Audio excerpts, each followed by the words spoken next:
सो बेटा, अब हमें एक नए लेक्चर में अब हमें स्टडी करना है कि ये जितना भी गैस्ट्रिक मैकेनिज्म है, जितना भी ये डाइजेशन पूरे चैप्टर में जितने भी हमने प्रोसेसेस को पढ़ा है, इन सब चीज़ों को हमारी बॉडी में रेगुलेट कैसे किया जाता है। सबसे पहले ना बेटा एक वर्ड समझ लीजिए कि ये जो वर्ड रेगुलेशन है, ये रेगुलेशन मतलब हमें समझाना क्या चाहता है। अगर आप किसी भी चीज़ की रेगुलेशन करना चाहते हैं तो आप किसी भी चीज़ के प्रोसेस को किसी भी प्रोसेस को अप रेगुलेट करेंगे, यानी उस प्रोसेस को आप स्टिमुलेट करेंगे, या फिर आप क्या काम कर सकते हैं, डाउन रेगुलेट कर सकते हैं, यानी उस प्रोसेस को इनहिबिट कर सकते हैं। सिंपल, यानी रेगुलेशन हमारे पास एक ऐसा तरीका है जिसके थ्रू हम किसी भी प्रोसेस को या तो ऊपर बढ़ाएंगे या फिर नीचे लेकर आएंगे। अब ये रेगुलेशन किस तरीके से की जा सकती है, ये हमारा क्वेश्चन है। रेगुलेशन को करने के लिए आपके पास दो प्राइम मैकेनिज्म है जो बॉडी अपनाती है। फर्स्ट इज न्यूरल, यानी न्यूरॉन्स यानी नर्वस सिस्टम की मदद से। दूसरा हमारे पास एंडोक्राइन सिस्टम की मदद से, हार्मोन्स की मदद से। तो लेट्स सी कि एनसीईआरटी इस बात पे हमें क्या समझाता है। अगर हम एनसीईआरटी देखते हैं, एनसीईआरटी कहता है the activities of gastrointestinal tract are under neural and hormonal control for proper coordination। यानी ये जितना भी कंट्रोल करने के लिए है, ये हार्मोन्स यानी endocrine system and neural system दोनों के मिक्स, दोनों के कॉम्बिनेशन से कंट्रोल होता है। The site, the smell and the presence of the food in the oral cavity can stimulate the secretion of saliva। अब देखो इस बात को, आपने खाना खाया मुंह के अंदर क्या, कोई कहता थोड़ी है कि हमें अब सलाइवा रिलीज करो, सलाइवा अपने आप आता है। या फिर एकदम क्या करो, आंखें बंद करो और अपने सबसे टेस्टी फूड के बारे में इमेजिन करो। जैसे आप इमेजिन करोगे मुंह में पानी आएगा, मुंह में सलाइवा का सिक्रेशन बढ़ जाएगा। सी दैट मीन्स हमारे पास साइट आई, यानी खाने का सामने एकदम आ गया, या खाने का एकदम थॉट आ गया, या खाने की एकदम बढ़िया बढ़िया खुशबू होगी और मुंह के अंदर एकदम पानी आना शुरू हो गया। बेसिकली ये सब छोटे छोटे स्टिमुलस हैं जो हमारे गैस्ट्रिक ग्लैंड्स की सिक्रीशन को स्टिमुलेट कर सकते हैं। आप इस बात को समझ रहे हो, यानी गैस्ट्रिक ग्लैंड्स की सिक्रीशन को अगर आप स्टिमुलेट करते हैं, not just gastric but buccal cavity में सलाइवरी ग्लैंड्स और इंटेस्टाइनल ग्लैंड्स, यानी पूरे सिस्टम के अंदर मिलने वाले ग्लैंड्स हैं, उनकी सिक्रीशन को या तो बढ़ाया जा सकता है, कम किया जा सकता है, based on the factors like जैसे हमने अभी यहाँ पे स्टडी करे। जैसे फैक्टर्स क्या थे, sight, smell and the presence of food in the oral cavity. उसी तरीके से the gastric and the intestinal secretions are also similarly stimulated by neural signals. The muscular activities of different parts of the alimentary canal can also be moderated by neural mechanisms both local and through the CNS। कहने का मतलब क्या है, अगर कभी भी आप intestine की किसी भी पार्ट की एक्टिविटी को ऑब्जर्व करना चाह रहे हो, स्टमक की बात ले लीजिए, इसोफेगस में ले लीजिए। अब ये क्वेश्चन मेरे पास मैं अगर आपसे पूछता हूँ कि खाना आपने खाया और इसोफेगस से खाना नीचे गया, पेरिस्टाल्सिस के थ्रू गया। अब पेरिस्टाल्सिस हुआ यानी मस्कुलरिस ने एक्सपैंड किया, कॉन्ट्रैक्ट किया, एक्सपैंड किया, कॉन्ट्रैक्ट किया। अब ये मस्कुलरिस को एक्सपेंशन कॉन्ट्रैक्शन के लिए क्या सिग्नल्स डायरेक्ट ब्रेन से लेने हैं या खुद ब खुद जनरेट कर सकते हैं? सोचो इस बात को। ये जो ऑरबैच और मीजनस प्लेक्सस, आपने कुछ ऐसे नाम सुने ये वाले? ये बिल्कुल हमने ऑरबैच को, जिसको दूसरा नाम था माइंटेरिक प्लेक्सस, ये हमने मस्कुलरिस में पढ़ा है। बेटा ये वाला जो प्लेक्सस है, ये अगर कभी भी खाना आता है ना, लोकल जैसे खाना है किसी एक पर्टिकुलर एरिया में पहुंचा है, तो उस एरिया में ये प्लेक्सस अलाउ करता है पेरिस्टाल्सिस को होने के लिए, यानी लोकल कंट्रोल दे रहा है पेरिस्टाल्सिस के लिए। इसके साथ साथ अगर किसी टाइम अपने को उल्टी आनी है, वॉमिटिंग आनी है, वॉमिटिंग के जो सिग्नल्स होते हैं ना बेटा, वो दिमाग ब्रेन से स्टार्ट हो रहे हैं। अब वॉमिटिंग के सिग्नल्स अगर ब्रेन से स्टार्ट हो रहे हैं तो सोचो वॉमिटिंग के दौरान क्या होगा। उसमें स्टमक का जो कॉन्ट्रैक्शन होगा और स्टमक के कंटेंट सारे के सारे बैक फ्लो करेंगे। जो आपके पास गैस्ट्रोइसोफेजियल स्फिंक्टर होगा वो ओपन हो जाएगा। ये कहता है देखो, the muscular activities can be moderated by neural mechanisms, जो लोकल हो सकते हैं जैसे हम माइंडरिक प्लेक्सस से, या फिर थ्रू द सीएनएस जैसे ब्रेन के थ्रू। अभी मैंने वॉमिटिंग का आपको एग्जांपल दिया। Hormonal control of the secretion of digestive juices is carried out by local hormones। local hormones यानी gastrointestinal tract में ही ऐसे सेल्स हैं जो हार्मोन्स बना रहे हैं, यानी हार्मोन्स वहीं इस gastrointestinal tract से आए हैं, और ये क्या करते हैं, गैस्ट्रिक और इंटेस्टाइनल म्यूकोजा के अंदर वहाँ पे सेल्स हैं जहाँ पर वो पड़े, और वहाँ से ही अपने हार्मोन्स बना के एक्टिविटी या पूरे सिस्टम के प्रोसेस को रेगुलेट करते हैं। तो हम इस बात की डिटेल्स में बेटा एंटर करते हैं। Let's see the notes. हम देखते हैं कि न्यूरल सिस्टम में जैसे अपने को एनसीईआरटी ने बताया, आप साइट ले लीजिए, स्मेल लो, थॉट लो, इनिशियल टेस्ट लो, जैसे मुंह के अंदर आया उससे न्यूरल सेंटर्स एक्टिवेट हुए। और कहाँ कहाँ के एक्टिवेट हुए? सेरेब्रल कॉर्टेक्स ब्रेन के अंदर, hypothalamus brain, brain stem again the part of the brain. यहाँ के जब ये न्यूरल सेंटर्स एक्टिवेट होते हैं तो इनके साथ एसोसिएटेड कुछ नर्व्स होती हैं। देखो बेटा, ये जो न्यूरल सेंटर्स के जो एसोसिएटेड जो नर्व्स हैं, इस ब्रेन स्टेम के साथ एसोसिएटेड जो नर्व्स हैं उसने क्या किया? एक्टिवेट किया नर्व को, फेशियल नर्व को, ग्लॉसोफेरेंजियल नर्व को और वेगस नर्व को। मैं आपको दोबारा समझाता हूँ, ये ब्रेन के हिस्से हैं। जब ब्रेन को ह्यूमन बॉडी से कोऑर्डिनेशन बनाना है तो ब्रेन अपने अंदर से कुछ नर्व्स निकालता है, उनको हम कहते हैं क्रेनियल नर्व्स। तो यहाँ पे ये 3 नर्व्स आपको नाम दे रखे हैं, पहला फेशियल, ग्लॉसोफेरेंजियल, वेगस। ये 3 क्रेनियल नर्व्स हैं जिसके थ्रू ब्रेन को अपना सिग्नल बॉडी के अलग अलग हिस्सों में भेजना है। जैसे यहाँ पे 3 मेंशन है, ऐसे बहुत सारी क्रेनियल नर्व्स होती हैं, काफी अलग अलग हमारे पास का नंबर ऑफ पेयर्स होती हैं। यहाँ पे ये 3 क्रेनियल नर्व्स क्या काम कर रही हैं? Let's see. जो फेशियल एंड ग्लॉसोफेरेंजियल फेज में ये जो नर्व है, ये स्टिमुलेट करती है सलाइवरी ग्लैंड्स को सिक्रीट करने के लिए। क्या? सलाइवा। सलाइवरी ग्लैंड्स हैं तो सलाइवा सिक्रीट करेंगे। तो क्वेश्चन मेरे पास ये आता है, जैसी साइट स्मेल या इनिशियल टेस्ट हुआ तो ब्रेन स्टेम के पास आपके पास सिग्नल गए, ब्रेन स्टेम के पास रिसेप्टर्स ने कौन सी? फेशियल नर्व को और ग्लॉसोफेरेंजियल को बोला कि जाइए और यहाँ पे जो सलाइवरी ग्लैंड्स बकल कैविटी के आसपास हैं उनको स्टिमुलेट करो सिक्रीशन के लिए, राइट। इसके साथ साथ क्या सिक्रीशन आपको गैस्ट्रिक एरिया में चाहिए? बिल्कुल। तो यहाँ पर आपके पास जो ये वेगस नर्व है, तीसरी नर्व जिसकी बात कर रहे हैं, ये स्टिमुलेट करता है गैस्ट्रिक ग्लैंड्स को, ताकि गैस्ट्रिक ग्लैंड्स अपना जूस, अपना सिक्रीशन स्टार्ट करें। बेटा रफली अगर हम यहाँ पे नर्वस सिस्टम को डिफाइन करते हैं तो हमें नर्वस सिस्टम के डिफरेंट टाइप्स सुनने को और देखने को और पढ़ने को मिलते हैं। यहाँ पे अभी आपको ये वाली बात समझ शायद ना आए, बट आपको अभी याद करना है कि पैरासिम्पैथेटिक नर्वस सिस्टम एक नर्वस सिस्टम का हिस्सा है। पैरासिम्पैथेटिक नर्वस सिस्टम ये क्या काम करेगा? गैस्ट्रिक सिक्रीशन और एक्टिविटी को इनहैंस करेगा। अगर कभी भी प्रोसेस ऑफ गैस्ट्रिक या प्रोसेस ऑफ पूरे डाइजेशन सिस्टम में जितने भी प्रोसेसेस हैं उनको हमें अगर एनहांस करना है तो ये पैरासिम्पैथेटिक सिस्टम करेगा। और सिंपैथेटिक सिस्टम क्या करेगा? उनको डिक्रीज करेगा, उनको एनहांस नहीं, उनको कम करता है। तो बेटा ये तो हमने सारे के सारे पढ़े न्यूरल मैकेनिज्म्स। अब हमारे पास जो नेक्स्ट चीज है वो हार्मोनल मैकेनिज्म। अब हम देखेंगे हार्मोन्स कौन बना रहे हैं, कौन से सेल्स बना रहे हैं, कौन से एंडोक्राइनल सेल्स हैं और ये किस तरीके का काम करते हैं। आपने बेटा खाना खाया, खाना माउथ से, फिर अब अपने पास स्टमक में गया। स्टमक में खाना जिस तरीके से जाता है तो खाना स्टमक में जाएगा तो क्या स्टमक एक्सपैंड करेगा? यस, यानी स्टमक का डिस्टेंशन होगा। स्टमक का डिस्टेंशन हुआ तो स्टमक के म्यूकोजा में कुछ सेल्स हैं और उन सेल्स को कहते हैं जी सेल्स। क्या कहते हैं? जी सेल्स।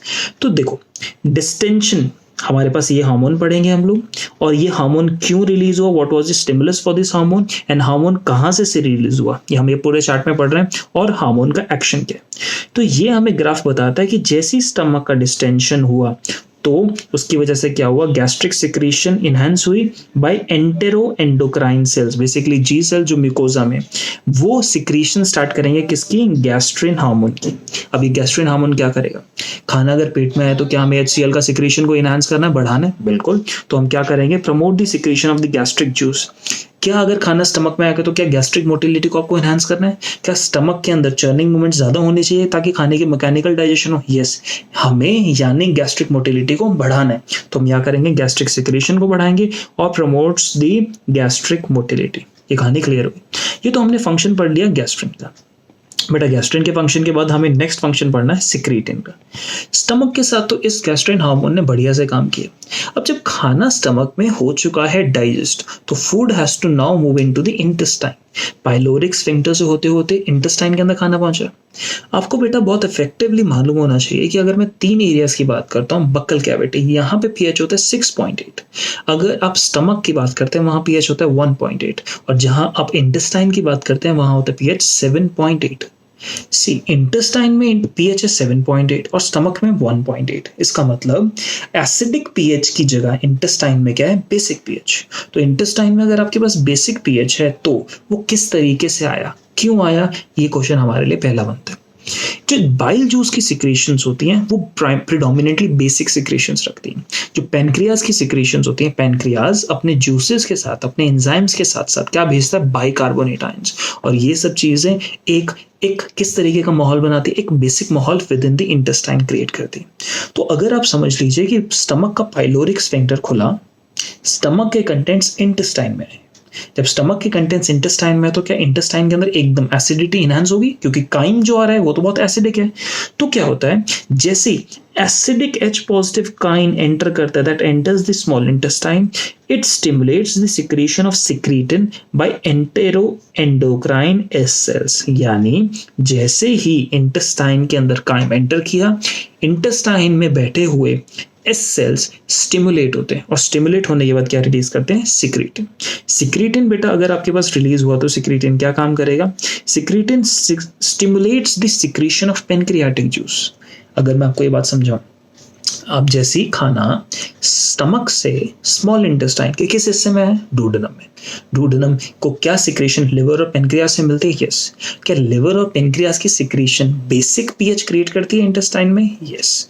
सो दैट मीन्स जैसे एसिडिक खाना आया तो हमें बेसिक बनाने के लिए पेनक्रियाज और लिवर से सिक्रेशन चाहिए। तो अगर कोई हार्मोन पेनक्रियाज और लिवर की सिक्रेशन को एनहांस करेगा तो क्या वो बेसिक पीएच बनाने में मदद कर सकता है, यस। और यही काम है यहाँ पे सिक्रेटिन का। Secretin stimulates the secretion of pancreatic juice and the bile that are predominantly rich in bicarbonates, और बाइकार्बोनेट की मदद से क्या होता है, एक बेसिक पीएच स्टैब्लिश होना शुरू हो जाता है with in the intestine, right. Okay, अब जब खाना इंटेस्टाइन में पहुंचने लगा तो क्या हमें चाहिए कि गैस्ट्रिक ग्लैंड्स, गैस्ट्रिक यानी स्टमक के ग्लैंड्स अभी भी सिक्रेट करते रहे, नहीं बेटा।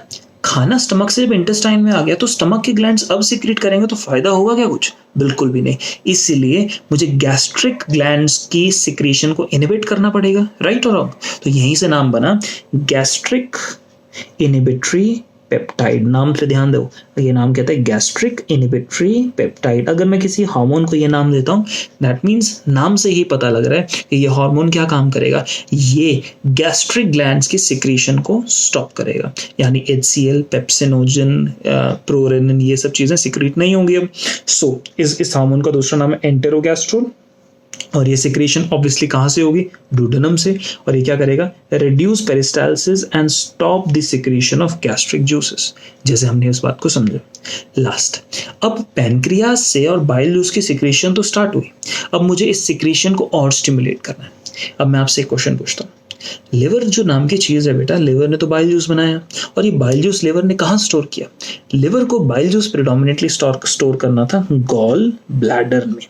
जब बाइल जूस गॉल ब्लैडर में स्टोर होता है ना, तो बेटा बाइल जूस की कॉन्सेंट्रेशन एनहांस होती है।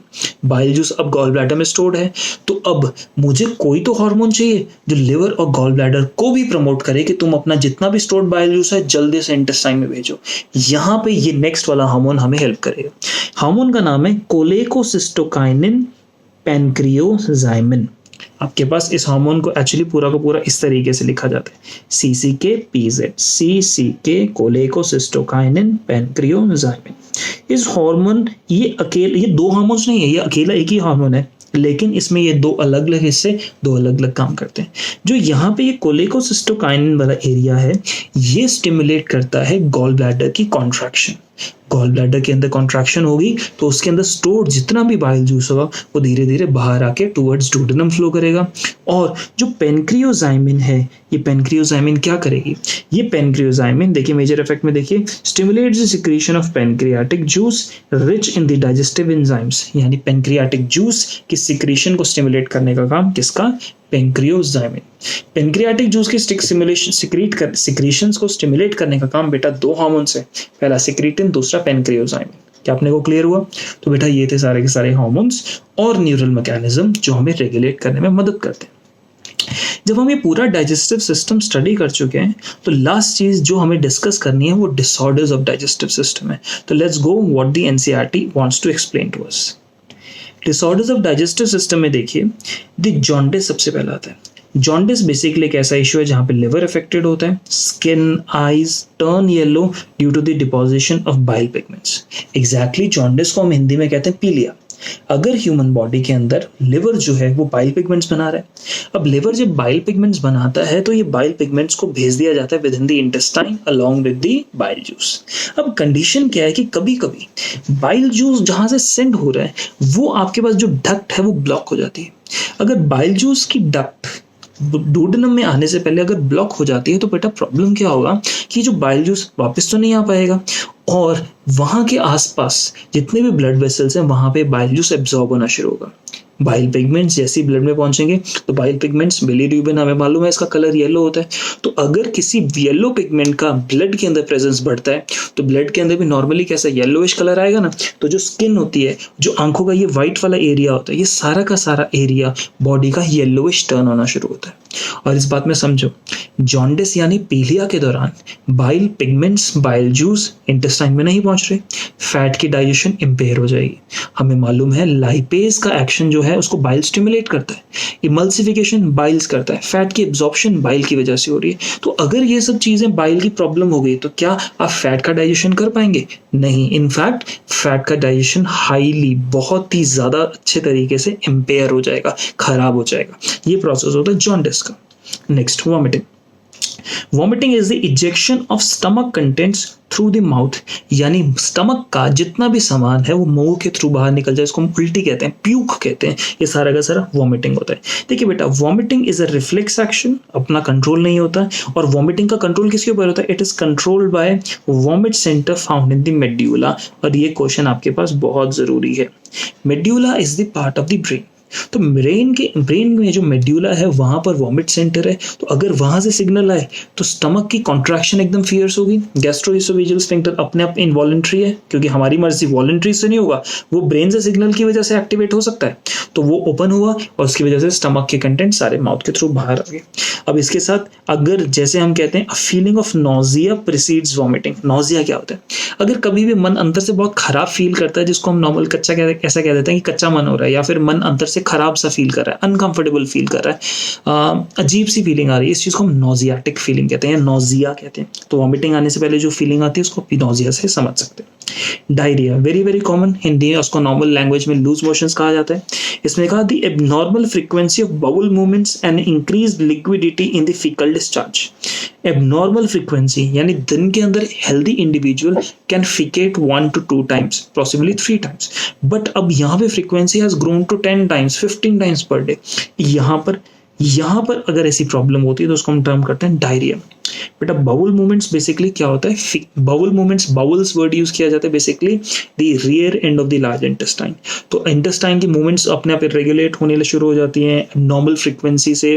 पूरे इंटेस्टाइनल की ओपनिंग, एनस से ओपनिंग क्लोजिंग होती है, उसकी वजह से बहुत सारा इजेक्शन होता है। और लूज मोशन में हमें मालूम है फीकल डिस्चार्ज के साथ बहुत ज़्यादा लिक्विडिटी होती है, बहुत ज़्यादा वाटर की प्रेजेंस होती है।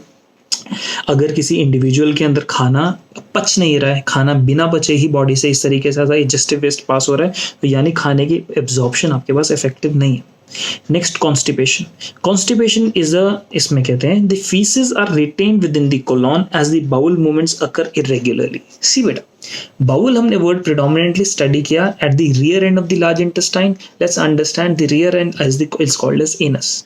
एनस के अंदर दो स्फिंक्टर्स हैं, इंटरनल एंड एक्सटर्नल। अभी इंटरनल एनल स्फिंक्टर ओपन हुआ और एक्सटर्नल ओपन हुआ, इसके साथ फीसेस बॉडी से बाहर आ जाते हैं। प्रॉब्लम क्या है कि कभी कभी बॉडी के अंदर इंटरनल एंड एक्सटर्नल की जो ओपनिंग है वो साइमल्टेनियसली नहीं है। वो साइमल्टेनियसली नहीं है, इसका मतलब क्या है कि वो एक के साथ एक नहीं हो सकती, वो parallel simultaneously. That means internal open है तो एक्सटर्नल क्लोज्ड है, एक्सटर्नल क्लोज्ड है तो एक्सटर्नल ओपन है तो इंटरनल क्लोज्ड है, यानी बाउल मूवमेंट्स में इरेगुलरिटीज होगी तो फीसेस इंटेस्टाइन में रिटेन रहेगा। कॉन्स्टिपेशन का number 1 cause.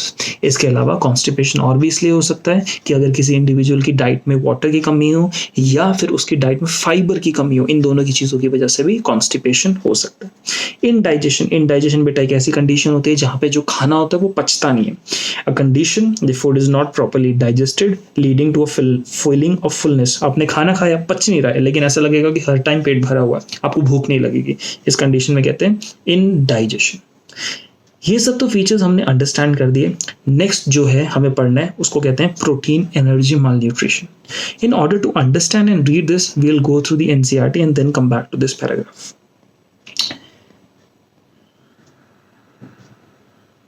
PEM, protein energy malnutrition. Dietary deficiencies, खाने पीने में जो कमी होती है, dietary deficiencies of protein and total food calories are widespread in many underdeveloped countries of South and South East Asia. यानी India और आसपास के इलाकों में लोगों की डाइट के अंदर अक्सर प्रोटीन और अच्छी खासी कैलोरीज की कमी होती है. इसके the protein energy malnutrition may affect large sections of the population through drought. अगर आसपास भूखमरी चल रही है तो हमें प्रॉब्लम हो सकती है. फेमाइन, खाना बेसिकली सूखा पड़ गया, खाना बन ही नहीं रहा है, यानी खेतों में खाना उग नहीं रहा है, तब लोग इन प्रॉब्लम से डील कर सकते हैं. या पॉलिटिकल टर्मोइल, बेसिकली अगर सरकार अस्थायी है, खाना लोगों तक नहीं पहुंच पा रहा है तो प्रॉब्लम हो जाती है. ये हमने ऑब्जर्व किया. This has happened in Bangladesh during the liberation war and in Ethiopia during severe drought in the mid 80s. ये अलग अलग इंस्टेंसेस हमें वर्ल्ड हिस्ट्री में देखने को मिलते हैं. PEM affects infants, याद रखना बेटा, PEM affects infants. इन्फेंट यानी जो बच्चा जस्ट अभी पैदा हुआ है, एक से 2 साल तक की उम्र के बच्चे को इन्फेंट बोला जाता है. प्रिडोमिनेंटली बच्चा अगर बर्थ हुआ है तब से लेकर 1 year, this is exact definition, इसके बीच का जो टाइम स्पैन है, ऐसे बच्चे को हम बोलते हैं इन्फेंट. तो ये जो आपके पास प्रोटीन एनर्जी malnutrition है, ये किसको प्रिडोमिनेंटली इफेक्ट कर रहा है? ये इफेक्ट कर रहा है इन्फेंट्स को और चिल्ड्रन को. और PEM अगर किसी को होता है, प्रोटीन एनर्जी malnutrition होता है, तो वहां पर इसके इफेक्ट से 2 केस दिखते हैं, एक मेरास्मस और दूसरा क्वाशियोर्कर. क्या कहते हैं? Marasmus and kwashiorkor. तो हम देखते हैं मेरास्मस में क्या है.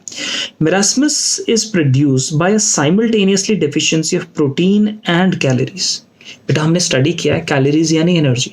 तो अगर किसी व्यक्ति को खाना ऐसा मिल रहा है, पहली बात खाने का मात्रा ही कम है, अमाउंट ही कम है, कि जितना उसको खाना चाहिए शरीर को उतना खाना नहीं मिल पा रहा है, उससे कम मिल रहा है.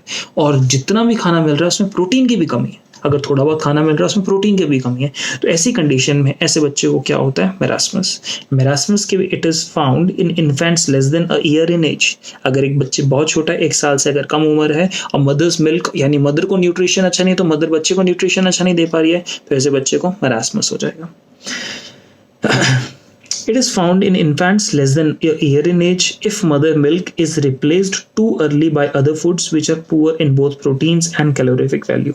इसके साथ साथ बेटा मेरास्मस का एक कॉमन कॉज है कि अगर मदर मिल्क प्रॉपरली, मदर को न्यूट्रिशन डाइट ठीक नहीं है तो बच्चे को प्रॉपर डाइट नहीं मिल पाएगी. ऑल्सो अगर बच्चे को मदर मिल्क से हटा के उसको कुछ और खाना बनाने, किसी और चीज़ के अंदर लगा दिया, उसको किसी और खाने पीने की चीज़ें नॉर्मल देने लगे, तो उसको जितने रिक्वायर्ड न्यूट्रिएंट्स हैं वो कभी मिल नहीं पाएंगे, तो बच्चे को मेरास्मस हो जाएगा. This often happens if the mother has second pregnancy or childbirth when the older infant is still too young. यहाँ पे बेटा एक कंसेप्ट टच किया जाता है जो कंसेप्ट रिप्रोडक्शन का है. ये कंसेप्ट हमें समझाता है कि अगर कोई वुमन प्रेग्नेंट हो गई तो उसके अंदर लैक्टेशन बंद हो जाएगी, यानी प्रेगनेंसी स्टॉप्स लैक्टेशन. तो प्रेगनेंसी ओरिजिनल हम स्टोरी को देखें, प्रेगनेंसी हुई, पार्चुरेशन यानी चाइल्ड बर्थ हुआ, उसके बाद लैक्टेशन हुई. तो जैसे after the child birth the mother soon gets pregnant again, तो अब मदर अपने इन्फेंट को फीड नहीं कर पाएगी. ऐसे केसेस में हमें मेरास्मस देखने को मिलता है. इन मेरास्मस प्रोटीन डेफिशिएंसी की वजह से बॉडी के अंदर ग्रोथ प्रॉपर नहीं हो पाती, टिश्यू प्रोटीन्स प्रॉपर रिप्लेस नहीं हो पाते, and extreme emaciation of the body. Extreme emaciation यानी बॉडी का बहुत extreme weakening and thinning of the limbs. हाथ पैर बहुत पतले होने शुरू हो जाते हैं, मसल डेवलपमेंट, बोन डेवलपमेंट नहीं होती. The skin becomes dry, thin and wrinkled. Skin बहुत ही सूखी, बहुत ही पतली और रिंकल जैसी हो जाती है. Growth rate and the body weight decline considerably.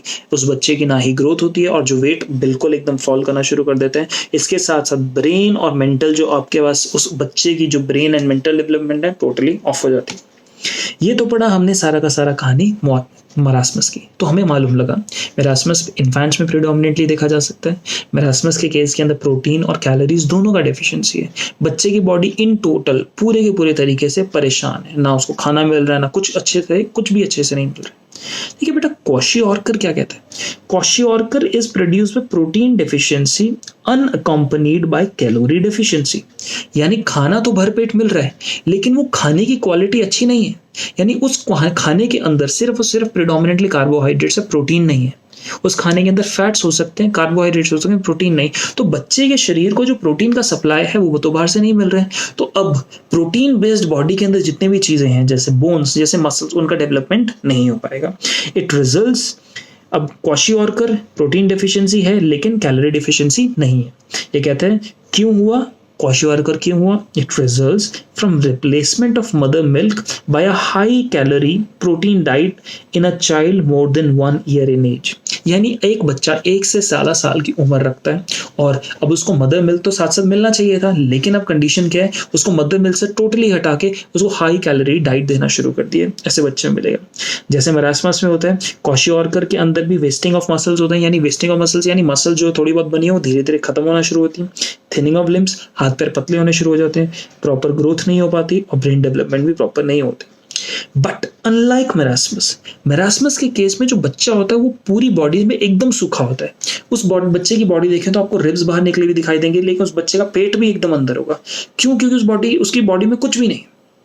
लेकिन क्वाशियोरकर के केस में क्या होगा, some fat is still left under the skin. यानी स्किन के अंदर थोड़ा बहुत फैट मिल जाएगा, यानी बच्चा ऐसा लगेगा जैसे फूल गया है, क्योंकि बच्चे की बॉडी में वाटर रिटेंशन भी ज्यादा है, फैट की भी प्रेजेंस मिल जाएगी। लेकिन मेरास्मस के केस में स्किन बिल्कुल थिन होती है, फैट की प्रेजेंस भी नहीं होती। But unlike marasmus, some fat is still left under the skin. More over extensive oedema, body ऐसा लगेगा जैसे सूज रखी है, बॉडी के हाथ पैर ऐसे लगेंगे, फूले फूले लगेंगे, दूर से देखने में लगेगा जैसे बॉडी सूज रखी है, मोटी मोटी हो रखी है, बट इन रियलिटी बॉडी को असलियत में प्रॉब्लम है। अगर बेटा इसका हम चार्ट इसको ऑब्जर्व करें, ये चार्ट आपके लिए इंपॉर्टेंट है। ये चार्ट कहते हैं क्वाशियोरकर में उसकी उम्र 1 से ज्यादा होनी चाहिए और मेरास्मस में हमने अभी भी पढ़ा उसकी उम्र 1 से कम होनी चाहिए। क्वाशियोरकर में सिर्फ प्रोटीन की डेफिशिएंसी है, मेरास्मस में प्रोटीन और कैलोरी दोनों का डेफिशिएंसी है। क्वाशियोरकर में एडीमा होता है, मेरास्मस में नहीं। क्वाशियोरकर में सबक्यूटेनियस फैट है, तभी बच्चे के अंदर बॉडी के अंदर फैट है, लेकिन यहाँ पे फैट नहीं है।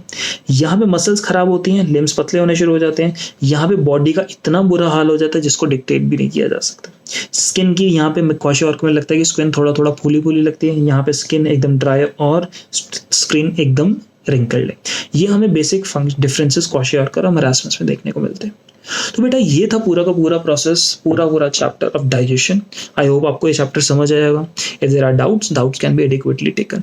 We expect you to solve this chapter and इसके साथ जो अलाइन आपको असाइनमेंट्स मिलती रहेंगे आप उनको सॉल्व करते रहेंगे।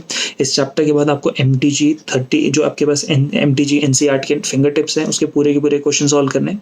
एंड जब उन क्वेश्चंस में किसी क्वेश्चन में आपको डाउट आता है तो आप उस क्वेश्चन के साथ एसोसिएटेड पीछे एक सॉल्यूशन दे रखा है, आप उस सॉल्यूशन को पढ़िए। अगर आपको सॉल्यूशन भी तब भी नहीं समझ आता है तो हम एक आपके लिए प्रॉपर डाउट काउंटर क्रिएट करेंगे जिसके अंदर आप अपने डाउट्स डाल सकते हैं और उसका वीडियो सॉल्यूशन दोबारा डाल दिया जाएगा। सो आई एक्सपेक्ट आपको ये चैप्टर समझ आया होगा। Best of luck, study hard.